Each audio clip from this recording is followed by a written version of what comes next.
Maagang gumigising si Elsa araw-araw para buksan ang kanyang pwesto sa palengke ng San Lazaro. Luma na ang palengke, pitak-pitak ang mga sahig, at sa tuwing umuulan ay tumutulo ang bubong. Ngunit sa kabila ng itsura nito, dinarayo pa rin ito ng mga mamimili dahil sa sariwa raw ang karne na ibinibenta ni Elsa. Pero isang araw, may napansin ang mga tao.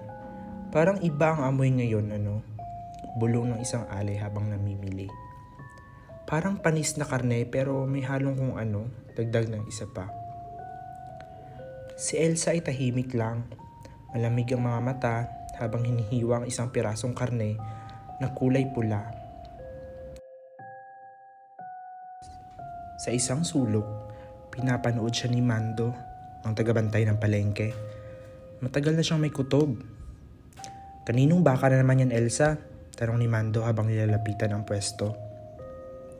Bago yan, galing kay Mang Cardo, sagot ni Elsa. Hindi man lang lumingon. Hindi ko nakitang dumaan si Cardo ngayong madaling araw.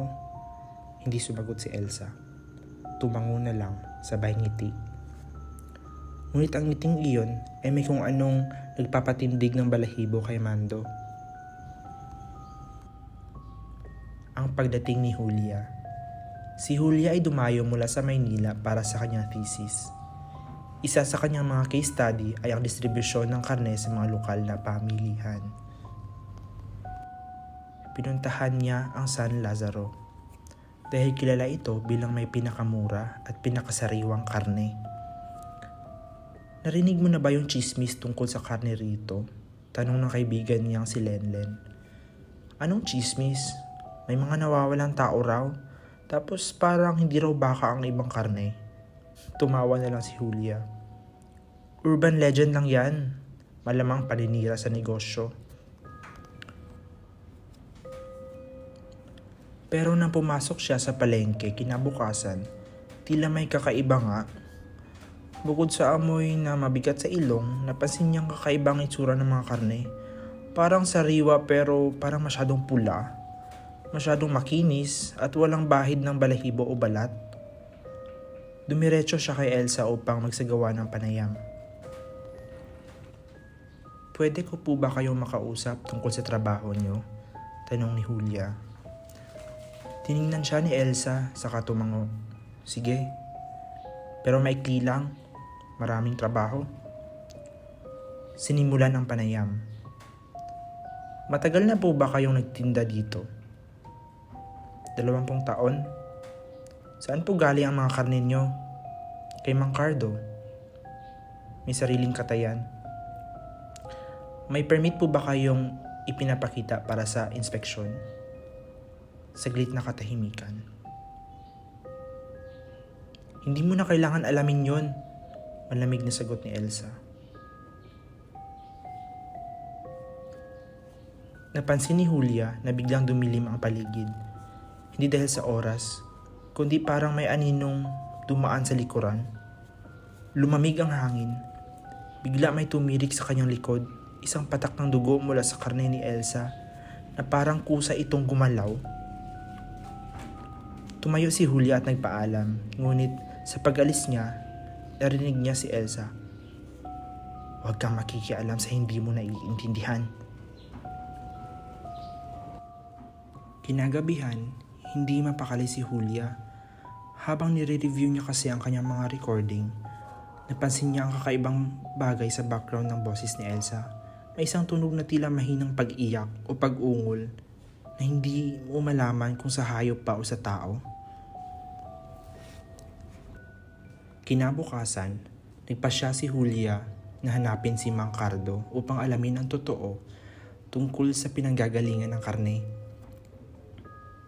Napag-alaman niya mula kay Mando na nakatira ito sa paanan ng bundok, malapit sa liblib na bahagi ng baryo. Pagdating doon, sinalubong siya ni Mang Cardo. Payat, kuba, at may matang parang laging gising. Madilim ang paligid ng bahay nito at at may mga sabit-sabit na buto at balat ng hayop sa paligid. "Bakit ka narito?" tanong ng matanda. "Nais ko lang pong malaman kung saan talaga galing ang karne na dinadala niyo sa palengke. Para po sana sa research ko." Napailing si Mang Cardo. "Umalis ka na! Bago ka pa mapasama. Hindi karne ng hayop ang binibenta ni Elsa." Nagulat, namutla, at nanginig si Elsa sa kanyang mga narinig. Tumingin sa kanya si Mang Cardo at marahan niyang itinuro ang likod ng bahay. Isang malaking hukay na may mga bakas pa ng dugo sa gilid. Diyan niya ikinatay ang mga nawawalang tao. Takot na takot ang mukha ni Julia, pero hindi siya umalis agad. Nilakasan pa rin niya ang kanyang loob at nilingon ng hukay. Sa gilid nito may mga natuyong dugo at ilang hibla ng buhok na tila sariwa pa. "Kaya pala maraming nawawala," bulong niya sa sarili. "Hindi lang iyan," dagdag ni Mang Cardo. "May nilalang sa ilalim ng palengke. Dati nang sinasamba. Nang mamatay ang tatay ni Elsa, ipinasa sa kanya ang ritual.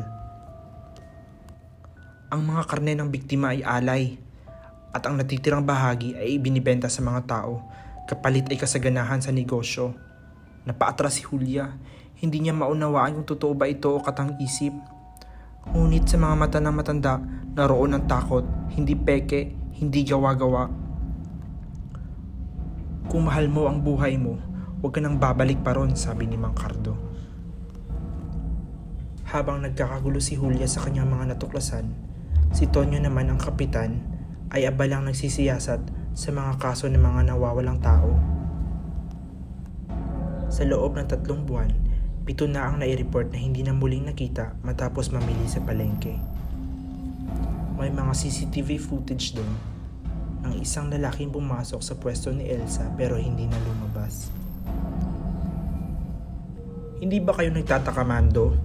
tanong ng kapitan habang kausap si Mando sa opisina. "Matagal ko na rin pinaghihinalaan si Elsa pero walang direktang ebidensya."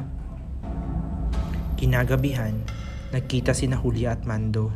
Palihim silang pumasok sa palengke, dala ang flashlight at baril. Sakaling totoo nga ang nilalang na sinasabi ni Mang Cardo. Habang bumababa sila, bumigat ang hangin. Naamoy nilang muli ang matinding lansa. Sa pinakailalim ay may isang malaking silid, tila altar. Sa gitna may batong mesa na puno ng dugo. At sa gilid, mga bangkay, pira-piraso, nakasabit at may mga bahagi ng katawan na nawawala. Habang sila ay nag-iimbestiga, bigla silang may narinig na tunog ng paa mula sa itaas. Si Elsa!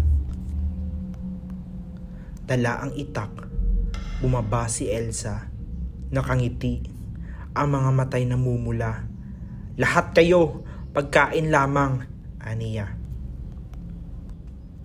Inusal niya ang isang dasal sa wikang hindi kilala ni Julia. Sa isang iglap, gumalaw ang mga bangkay sa gilid. Parang nabuhay muli, pinapatakbo ng isang matinding puwersa.